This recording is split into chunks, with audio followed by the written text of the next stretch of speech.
अस्सलाम वालेकुम वरहमतुल्लाहि वबरकातुहू। उम्मीद है आप सब लोग खैरियत से होंगे। तो आज हम लोग स्टार्ट करने लगे हैं हमारा न्यू टॉपिक ऋषि टेंसर। ऋषि टेंसर को स्टार्ट करने से पहले कुछ राइमन टेंसर के कॉन्सेप्ट हैं जो आपको क्लियर करने होंगे, क्योंकि ऋषि टेंसर में आपके मेन जो टॉपिक्स हैं वो सारे राइमन टेंसर वाले ही यूज़ होंगे। राइमन टेंसर में हमने डिस्कस किया था ये राइमन टेंसर में मैंने आपको बताया था इसमें 4 इंडेक्स होते हैं, एक सबक्रिप्ट में होते, सुपरक्रिप्ट में होता है, 3 सबक्रिप्ट में होते हैं, RIJKL। इसका हमने ये वाला मेन फार्मूला जो डिस्कस किया था ये बार बार मैंने आपको लास्ट वीडियो में भी करवाया था। होप सो आपको इस फार्मूले की अंडरस्टैंडिंग हो गई होगी कि पहले आपने किसके अकॉर्डिंग डेरिवेटिव लेना है, सेकंड आपने किसके अकॉर्डिंग लेना है, फिर आपने क्रिस्टोफर सिंबल्स को कैसे राइट करना है, कैसे यहाँ पे आर और आर एक न्यू इंडेक्स को इंट्रोड्यूस करवाया था। क्योंकि इनको हमने काफ़ी एग्जाम्पल्स में यूज़ किया था, तो होप सो आपको ये अच्छे से प्रिपेयर हो गया होगा। अब इसी का एक सेकेंड फार्मूला भी होता है, RIJKL का एक सेकंड फार्मूला होता है ये वाला। इसको अब आपने कैसे राइट करना है, अगर आपको क्रिस्टोफर सिंबल्स ये तो अब आप एग्जांपल्स करेंगे तो आपको अच्छी अंडरस्टैंडिंग होगी। लेकिन ये RIJKL का एक सेकंड फार्मूला ये होता है कि आपने अगर आप पास देखें ना, यहाँ पे 3 सबक्रिप्ट में है और 1 सुपरक्रिप्ट में है। अगर आपके पास क्वेश्चन में एक ऐसा केस आ जाए जिसमें 4 इंडेक्स आपके सबक्रिप्ट में ही हों, तब आप उसको कैसे सॉल्व करेंगे। फिर उसको सॉल्व करने के लिए आपने क्या करना है, आपने एक दफ़ा G राइट करना है और एक दफ़ा R राइट करना है, ठीक है। अब G के ऊपर आप ये वाला सुपरक्रिप्ट राइट करेंगे जो यहाँ पे होगा, जहाँ पे जो भी नंबर होगा आपका, जो भी इंडेक्स होगा आपका 1 2 3, वो आपने यहाँ पे राइट करना है। फिर आपने जो R लिखा है उसके नीचे ये जो 3 इंडेक्स हैं, उन 3 इंडेक्स की वैल्यूज़ को आपने यहाँ पे लिखना है, ठीक है। G के ऊपर आपने सुपरक्रिप्ट और R के नीचे जो 3 आपके पास सबक्रिप्ट हैं उनको आपने लिखना है। और फिर आपने दोनों जगह पे ऊपर एंड नीचे, G के साथ ऊपर और R के साथ नीचे खुद से एक इंडेक्स को इंट्रोड्यूस करवाना है। और यहाँ मैंने उसको R का नेम दिया है। ये अब आपने क्वेश्चन जब आप करेंगे तब आप यहाँ इसकी वैल्यू को पुट करेंगे, और इसकी वैल्यू को कैसे पुट करेंगे, जब आप क्वेश्चन करेंगे तो आपको इजीली उसकी अंडरस्टैंडिंग हो जाएगी, ठीक है। RIJKL इसको आपने कैसे इस फॉर्म में लिखना है, पहले आपने G लिखना है, फिर आपने R लिखना है। अब आपने जो ऊपर वाला है इसको G के साथ लिखना है, नीचे वाले तीनों को R के साथ लिखना है, और फिर आपने एक न्यू इंडेक्स इंट्रोड्यूस करवाना है R एंड R, ठीक है। ये अब आपके पास फार्मूला है जो कि यूज़ होगा आपके ऋषि टेंसर में। और अगर आपके पास चारों इंडेक्स इस यहाँ पे हैं, ये मतलब तीनों सबक्रिप्ट में, आपने उसको सुपरक्रिप्ट में इस फॉर्म में बनाना है, तब आप क्या करेंगे, सेम आपने इस तरह G लिखना है, आपने R लिखना है, आपने I को G के साथ लिखना है और JKL को आपने यहाँ पे लिखना है, जैसे हमने यहाँ पे किया। और यहाँ पर देखें, जब आपने इंट्रोड्यूस करवाना है न्यू इंडेक्स को R के साथ, तो यहाँ पे अगर आप नीचे इंट्रोड्यूस करवाएंगे तो यहाँ पे को ऊपर करवाना होगा। मतलब यहाँ अगर आपने ऊपर करवाया था तो यहाँ नीचे करवाना था। यहाँ आप देखें I के साथ आप यहाँ पे न्यू इंडेक्स इंट्रोड्यूस करवाएंगे, यहाँ पे अगर नीचे है तो यहाँ पे आप ऊपर करवाएंगे। तो ये मेन है जो आपको ज़्यादा यूज़ होगा। ये तो आपके लास्ट वाले जो एग्जाम्पल्स है ना उन्हीं में एक दफ़ा यूज़ होगा, अदरवाइज़ ये ज़्यादा यूज़ होगा, तो आपने इसका ख्याल रखना है। और एक और चीज़ मैं आपकी क्लियर करती जाऊँ, जब भी आपको एक मैट्रिक गिवन होता है, एक मैट्रिक गिवन है आपको, उसमें जो फर्स्ट होता है उसमें G11 ये उसकी वैल्यू होती है, G12 G21 G22 ये सबक्रिप्ट में है, ठीक है। ये याद रखना है अगर वो सबक्रिप्ट में है। जैसे कि अब मैंने यहाँ पे एक मैट्रिक लिखा x1 0 0 x2, G11 की वैल्यू मैंने यहाँ x1 ली, G22 की वैल्यू मैंने x की पावर 2 ली, और इन दोनों के मैंने 0 ले लिया। अगर आपके पास क्वेश्चन में ये है G ऊपर 1 1, मतलब सुपरक्रिप्ट में 1 1 है, सबक्रिप्ट में 1 1 नहीं है, और आपके पास एक मैट्रिक गिवन है, आप उस G11 की वैल्यू को आपने कैसे निकालना है, आपने इसका उलट कर देना है। ये जो वैल्यू मैट्रिक में होती है ये होती है G11 की, लेकिन अगर क्वेश्चन में आपको है G की पावर 1 1, मतलब G सुपरक्रिप्ट में है 1 1, तो आप मैट्रिक में जो वैल्यू है आप उसका रेसिप्रोकल ले लेंगे। मतलब x की पावर 1 है तो आप क्या हो जाएगा, उसका आंसर 1/x1, मतलब G की पावर जो 1 1 है उसका आंसर क्या होगा 1/x1, और G की पावर 2 2 का क्या आंसर होगा 1/x की पावर 2, और ये 0 तो ऐसे ही रहेंगे। और आपसे बस ये कुछ बातें हैं, अगर आपकी ये बातें क्लियर हैं तो आपके लिए ऋषि टेंसर वाले जितने भी टॉपिक हैं या जितने भी इसकी एग्जांपल्स हैं इंशाल्लाह वो आपके लिए बहुत इजी हो जाएंगी। तो चलिए स्टार्ट करते हैं। हमारा न्यू टॉपिक जो है वो है ऋषि टेंसर। ऋषि टेंसर, अब ऋषि टेंसर कहते किसको है, ऋषि टेंसर में होते हैं आपके पास जस्ट 2 इंडेक्स, ठीक है, A एंड B। आपने इसकी वैल्यू फाइंड आउट करनी होती है। अब इसकी वैल्यू को फाइंड आउट करने के लिए आपने इसको राइमन टेंसर बनाना होता है।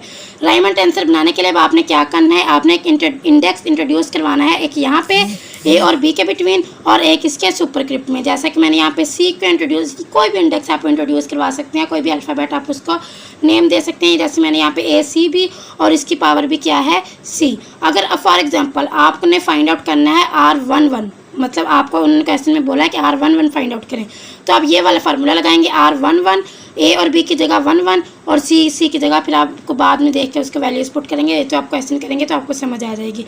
और अगर वो कह रहे हैं कि आप R की वैल्यू फाइंड आउट करें, R11 भी आपको बोले फाइंड आउट करें, R122, तो आप इन दोनों को प्लस करेंगे तो आपके पास R की वैल्यू आएगी। ठीक है, ये देखिए R। अब R की वैल्यू को आपने कैसे फाइंड आउट करना होगा, R का फार्मूला होता है G की पावर अल्फ़ा बीटा और R की पावर नीचे अल्फ़ा बीटा।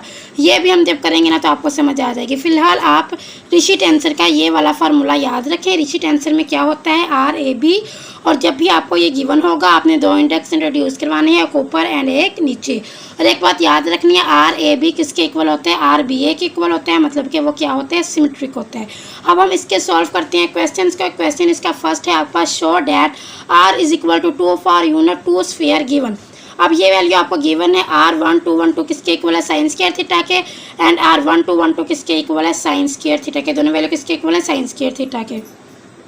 अब आपको कुछ याद होगा कि हमने जब राइमन टेंसर का टॉपिक किया था तब हमने ये किया था कि R1212, अब ये किसके इक्वल होगा, ये 12। जब हम फर्स्ट 2 को चेंज कर देते हैं तो साथ नेगेटिव का साइन आता है, मतलब ये 1 2 को मैं चेंज कर दूं 2 1 के साथ, और ये 1 2 में ऐसे ही लिख लूँ तो साथ किसका साइन आएगा, माइनस का साइन। ठीक है, अब जब मैंने अब मैंने क्या किया, लास्ट वाले दोनों को चेंज किया। फर्स्ट वाले मैंने ऐसे ही रखे 1 2, लास्ट वाले दोनों को मैंने चेंज कर दिया, 1 2 की जगह मैंने 2 1 कर दिया। तब भी मैंने क्या बोला था, साथ क्या आएगा, माइनस का साइन आएगा। फिर मैंने आपको बोला था अगर आप इन फुल को चेंज कर दें, मतलब आप इसको ऐसे कर दें 2 1 2 1, तब आपके पास ये पॉजिटिव होगा। अब आपके पास अगर क्वेश्चन में ये वाली वैल्यू आई 2 1 1 2, तो आप उसकी जगह क्या पुट कर सकते हैं, minus sign square theta. R1221 आई तब आप क्या पुट कर सकते हैं, माइनस साइन, क्योंकि ये पॉजिटिव है ना, लेकिन इसके साथ नेगेटिव का साइन है तो ये माइनस साइन स्क्वायर थीटा हो जाएगा। लेकिन अगर फार्मूला में यूज़ हुआ 2 1 2 1, तब आप उसकी जगह साइन स्क्वायर थीटा ही पुट करेंगे। तो चलिए जी स्टार्ट करते हैं इसका हमारा क्वेश्चन। आपके पास उनका गिवन है कि यूनिट 2 स्फीयर है, यूनिट 2 स्फीयर इक्वल होता है d square d theta square d sine square theta d phi square. ये हम बहुत दफ़ा ये पढ़ चुके हैं। डी स्क्वायर किसके इक्वल होता है, डी थीटा स्क्वायर और प्लस साइन स्क्वायर थीटा और डी फाई स्क्वायर। अब हमने फाइंड आउट क्या करना है, हमने फाइंड आउट करना है यूनिट 2 स्फीयर। यूनिट 2 स्फीयर मतलब कि आपने R11 को फाइंड आउट करना है, R2। अब ये देखिए यूनिट 2 स्फीयर क्या होगा, ये ऐसा होगा, मतलब 2 क्रॉस 2 मैट्रिक है। यहाँ पे क्या होगा, R11 R12 R21 R22, ये चारों वैल्यूज़ हमने फाइंड आउट करनी है। लेकिन R12 R21 ये तो हम एक ही दफ़ा में फाइंड आउट कर लेंगे, क्योंकि हमने यहाँ पढ़ा है कि ये सिमेट्रिक होता है। तो एक दफ़ा हम R12 R21 की वैल्यू फाइंड आउट करेंगे और एक दफ़ा हम लोग करेंगे R11 की वैल्यू फाइंड आउट, फिर हम करेंगे R22 की वैल्यू फाइंड आउट, फिर हम इन सबको प्लस कर लेंगे तो आपका आंसर आ जाएगा। तो चलिए स्टार्ट करते हैं। सबसे पहले हम लोग फाइंड आउट करेंगे R11 की वैल्यू। अब ये क्या है आपके पास R11, ये क्या है, रिशी टेंसर। मैंने आपको बताया था इसको राइमन टेंसर में आपने कैसे चेंज करना है, आप एक न्यू इंडेक्स इंट्रोड्यूस करवाएंगे। जैसे कि मैंने यहाँ पे करवा दिया अल्फ़ा, अब उस अल्फ़ा को मैंने यहाँ पर भी लिखना है और यहाँ पर भी लिखना है। ठीक है, अब ये होगी अल्फ़ा। इसी तरह आपने R22 में अल्फ़ा इंट्रोड्यूस करवाया, इसी तरह आपने R12 R21 ये दोनों का आप एक ही दफ़ा में सोल्व कर लेंगे, क्योंकि ये दोनों क्या है, सिमेट्रिक हैं, अल्फ़ा और अल्फ़ा। फिर अब आपने क्या करना है, अब अल्फ़ा की वैल्यू को आपने कैसे राइट करना है। आपके पास R की क्या वैल्यू है, 2, मतलब एक दफ़ा आप अल्फ़ा की जगह 1 1 पुट करेंगे, एक दफ़ा अल्फ़ा की जगह क्या पुट करेंगे, 2 2। तो यहाँ पर मैंने ऐसे किया, R11 में भी मैंने एक दफ़ा अल्फ़ा की जगह 1 1 पुट किया और एक जगह 2 2। फिर मैंने R22 में भी ऐसे ही किया, फिर मैंने R12 में भी ऐसे किया, अल्फ़ा की जगह एक दफ़ा 1 1 और एक दफ़ा मैंने 2 2 को पुट किया। अब देखें, अब हमें क्या चाहिए, ये अब आपने R11 को फाइंड आउट करना है, R22 को फाइंड आउट करना है, R12 को फाइंड आउट करना है। इसके लिए आपको इसकी वैल्यू चाहिए, इसकी एंड इसकी। ये सारी वैल्यूज अगर हमारे पास होंगी तो हम इजीली सॉल्व कर सकते हैं। अब ये आप इसको अगर आप देखें R111, आपको यहाँ से देखने से ये वाला फार्मूला ज़रूर याद आया होगा कि देखें यहाँ पर भी तो 4 इंडेक्स थे, एक सुपरस्क्रिप्ट में 3 सबस्क्रिप्ट में। हम ये वाला फार्मूला लगा सकते हैं, सिंपली आप इन सब की वैल्यू फाइंड आउट कर सकते हैं। बिल्कुल ठीक ऐसा बिल्कुल हो सकता है, लेकिन इसके लिए आपको क्या चाहिए, आपको क्रिस्टोफर सिंबल्स की वैल्यू चाहिए। देखें ना यहाँ पे क्या है, क्रिस्टोफर सिंबल्स यूज़ हो रहे हैं, तो इसके लिए थोड़ा सा काम जो है लंबा चौड़ा हो जाएगा। इस लंबे चौड़े काम से बचने के लिए मैंने अभी आपको थोड़ी देर पहले मैंने आपको जब वीडियो मैंने स्टार्ट की थी, मैंने एक और फार्मूला भी बताया था, याद होगा आपको, ये वाला फार्मूला। मैंने बोला था अगर आपके पास ऐसे हो, RIJKL ऐसे हो, तो आप उसका इस तरह कैसे बना सकते हैं। आपने पहले लिखना है G, फिर आपने लिखना है R, जो आपका उस सुपर क्रिप्ट में होगा आपने उस नंबर को यहाँ पे लिखना है, जो सब क्रिप्ट में उनको आपने यहाँ पे लिखना है। फिर आपने एक इंडेक्स इंट्रोड्यूस करवाना है, R एंड R ऊपर भी और यहाँ पर नीचे भी। तो यही काम हम करने लगे हैं यहाँ पे। देख क्योंकि ये काम हमने क्यों किया इसके मैं आपको रीज़न भी बता देती हूँ। अगर आप ये वाला फार्मूला यूज़ करते, ये वाला, कि इसके लिए आपको चाहिए थे क्रिस्टोफर सिंपल्स की वैल्यूज़, और ये फार्मूला भी देखें काफ़ी लंबा चौड़ा है, इसको लिखने में करने में थोड़ा आपका टाइम वेस्ट होता है। ये वाला अगर आप फार्मूला देखें, ये फार्मूला भी छोटा है, और इसमें सबसे मेन चीज़ देखें ये है RIJKL। ये वैल्यूज़ आपको क्वेश्चन में गिवन है। देखें ये वाली वैल्यू और ये वाली वैल्यू सारी हमने खुद से लिख ली। यही वाली वैल्यू यूज़ होंगी साइंस केयर थीटा, कहीं पॉजिटिव साइंस केयर थीटा कहीं यूज़ होगा, कहीं minus sine square theta use होगा। तो यही वाली वैल्यूज़ को यूज़ करके हम इजीली ये वाले सारे रायमंड टेंसर्स को फाइंड आउट कर सकती हैं। सबसे पहले R11, अच्छा मैंने यहाँ पे फाइंड आउट किया सबसे पहले R212।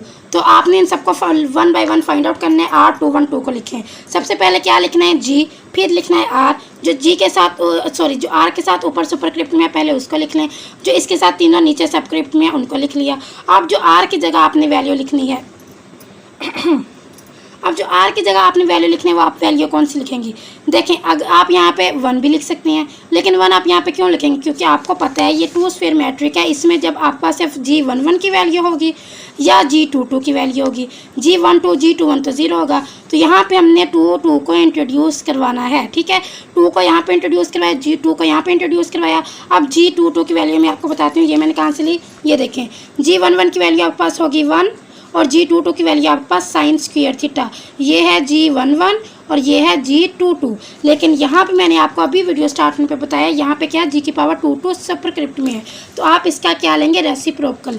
1/sin स्क्वायर थीटा आएगी G22 की वैल्यू। R212 की वैल्यू आपके पास ये पड़ी, R212 किसके इक्वल है R1212 के। R1212 की वैल्यू है साइन स्क्वायर थीटा। ये देखें ऊपर वाला साइंस क्या थीटा, नीचे वाला साइंस क्या थीटा, कैंसिल, क्या आंसर आ गया आपके पास 1। सेकंड फाइंड आउट कर लें R1221 की, इसकी अब ये कौन से मैंने फाइंड आउट किया है, ये वाला 1221। अब इसके लिए आप सेम वही मेथड यूज़ करेंगे। पहले आपने G लिखा, फिर आपने R लिखा, तीनों सबस्क्रिप्ट को लिखा, सुपरस्क्रिप्ट को लिखा। अब यहाँ बात आ गई इन R की, जो कि आपने यहाँ और यहाँ कौन सा नंबर स्टार्ट में लिखना है। अब यहाँ पे 1 है तो हम यहाँ पे 1 को इंट्रोड्यूस करवाएंगे, क्योंकि आपके पास G11 की वैल्यू गिवन है। G11 की गिवन है या G22 की गिवन है। G11 1 है, G22 साइन स्क्वायर थीटा है, लेकिन ये क्या है, ये सबस्क्रिप्ट में है। जब यहाँ और लेकिन फार्मूले में क्या है, सुपरस्क्रिप्ट में, तो हमें इनका रेसिप्रोकल लेना होगा, जैसे हमने यहाँ पे लिया। तो यहाँ पे आप G11 की वैल्यू पुट करेंगे 1, R1212 की देखें निकालें, इसकी वैल्यू माइनस में आ रही है, तो मतलब इसका अगर ये पॉजिटिव था साइन स्क्वायर थीटा, तो अब अगर हम इसकी वैल्यू निकालनी है तो हम क्या लिखेंगे माइनस साइन स्क्वायर थीटा। तो 1 को जब मल्टीप्लाई करेंगे माइनस साइन स्क्वायर थीटा से, तो आपका क्या आंसर आएगा माइनस साइन स्क्वायर थीटा। अब कौन सा रहता है, अब इसी तरह आपने जितने भी रायमंड टेंसर्स हैं उनकी वैल्यूज़ को फाइंड आउट करना है। फाइंड आउट करने के बाद ये होप्स आपको इसकी समझ आ गई होगी, ठीक है। होप फिर आपने इनके ये R11 R22 R12 ये इसी फार्मूले में पुट करना है। किसी की वैल्यू 0 है, किसी की 1 है, ऐसी आपकी वैल्यूज़ आएंगी।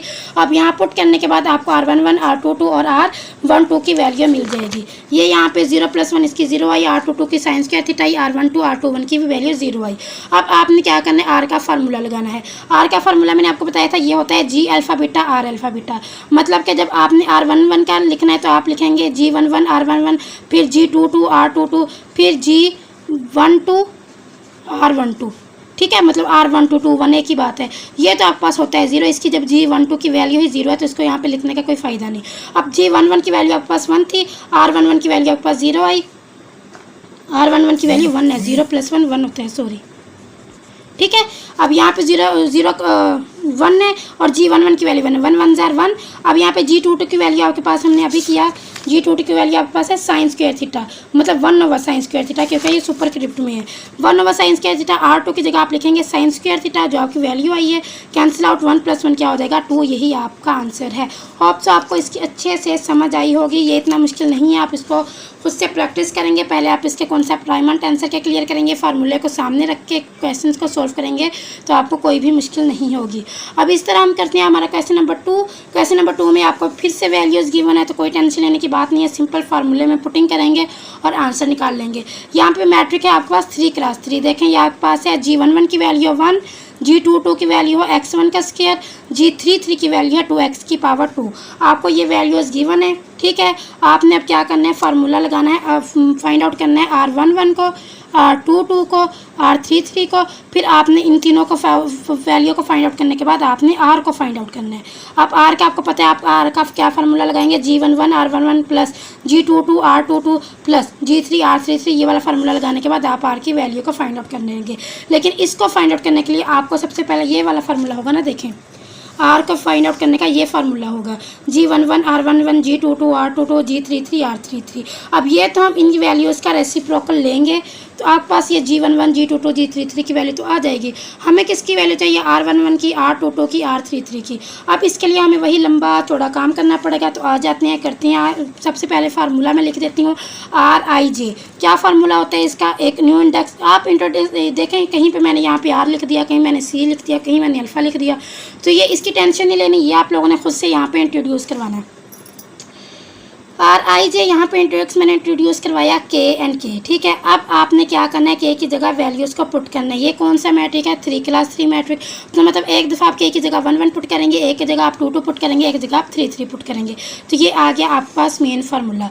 अब यहाँ से आपने फाइंड आउट करना है R11 R22 एंड R33।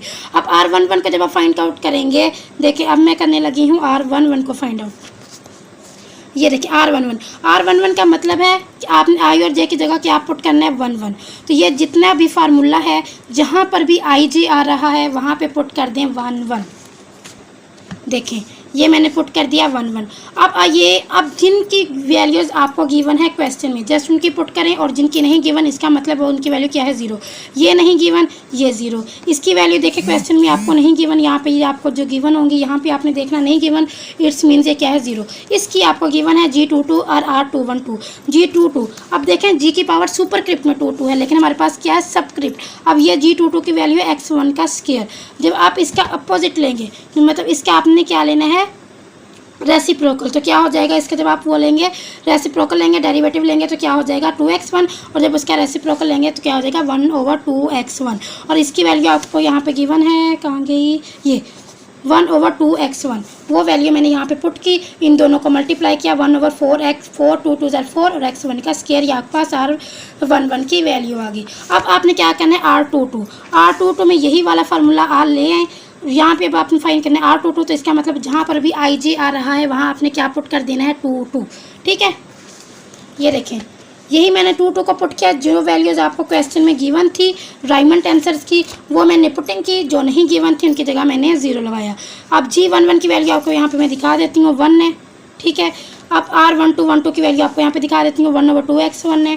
फिर G33 की वैल्यू आपके पास देखें 2x की पावर 2 है। जब हम इसका रेसिप्रोकल लेंगे तो क्या आ जाएगा, 1/2x की पावर 2। और इसकी वैल्यू आपको यहाँ पे गिवन है 1/2x2, वो मैंने पुट किया। सिंपली ये बस इनको मैंने इसी फॉर्म में लिख दिया, R22 की वैल्यू आ गई। अब हमने फाइंड आउट करनी है R33 की वैल्यू। R33 की वैल्यू को फाइंड आउट करने के लिए देखें वही फार्मूला ले आए। उसी फार्मूले में अब आपने क्या करना है, I और J की जगह 3 3 को पुट कर देना है। जब आप R33 को पुट करेंगे, देखिए मैंने हर जगह क्या पुट कर दिया, 3 3। जो वैल्यूज़ आपको क्वेश्चन में गिवन थी मैंने उनको पुट किया, जो नहीं गिवन थी इनको मैंने 0 किया, और ये वाला आपके पास आंसर आ गया। फिर R का फार्मूला लिखा, G11 R1 G22 R22 G33 R33। G11 की वैल्यू 1 है, G22 की 1/2x2 है, 2x1 है, G33 की 1/2x1 है। फिर उसके बाद R11 की वैल्यू पुट की, R22 की वैल्यू पुट की, R33 की वैल्यू पुट करके सिंपल मैंने उसी को उसी तरतीब के साथ लिख लिया, आगे मैंने सोल्व नहीं किया। तो ये थी आपके पास रिशी टेंसर। ईजी है, थोड़ा कन्फ्यूजन ये अभी आपको स्टार्ट में करेगा, लेकिन जब आप इसकी प्रैक्टिस करेंगे कुछ मुश्किल नहीं होगा। इतना लंबा चौड़ा क्वेश्चन आपके पेपर में नहीं आएगा। आपसे वो पूछेंगे R1 की 1 की वैल्यू फाइंड आउट करके दें, R22 की वैल्यू फाइंड आउट करके दें, या आपसे ये R11 R22 की वैल्यू दे देंगे, R फाइंड आउट करके दें। इस तरह के क्वेश्चन आपके पेपर में आएंगे, शॉर्ट फॉर्म में आएंगे, इतने लेंथी नहीं आएंगे। लेकिन यह है कि कॉन्सेप्ट क्लियर होना आपका बहुत ज़रूरी है। अगर आपका कॉन्सेप्ट ही नहीं होगा तो आप ये इन्हीं से छोटे छोटे क्वेश्चन बनाएंगे, वो इतने लेंथी नहीं देंगे, इन्हीं से वो कुछ क्वेश्चन उठा के दे देंगे, वो सब सारा वो नहीं देंगे, ठीक है। तो आपने अच्छे से करना है, फार्मूला आपने लाजमी लिखना है। मैं बार बार बताती हूँ, अगर आप लोग फार्मूला भी लिख के आ जाएँ तो आपको फार्मूले के नंबर मिलते हैं। और अगर आप फार्मूला आपने पुट लगा दिया, आपने वैल्यूज़ पुट कर दी, थोड़ी सी मैथमेटिकल आपसे मिस्टेक्स भी हो जाएंगे तो उसको इग्नोर करते हैं, ठीक है। तो आपने अच्छे से फार्मूलों को प्रिपेयर करना है, नोट्स बनाने हैं फार्मूलों के, उनको एक पेज पे लिखना है। जब भी आप क्वेश्चन करिए वो फार्मूले वाला पेज आपके सामने पड़ा हो, देख के फार्मूले लिखते जाएँ, सॉल्व करते जाएँ, आपको मज़ा आएगा लगेगा करने में, लेकिन उसके बाद आपने उन फार्मूलों को प्रिपेयर लाजमी करना है। होप सो आपको मेरे आज के लेक्चर की समझ आई होगी, रिशी टेंसर की समझ आई होगी। अगर आपको मेरा लेक्चर अच्छा लगा है, आप मेरे चैनल पे न्यू हैं, तो आपने मेरे चैनल को सब्सक्राइब लाजमी करना है, लाइक करना है, कमेंट करना है। आपका बहुत बहुत शुक्रिया। अल्लाह हाफिज़, जज़ाकल्लाह।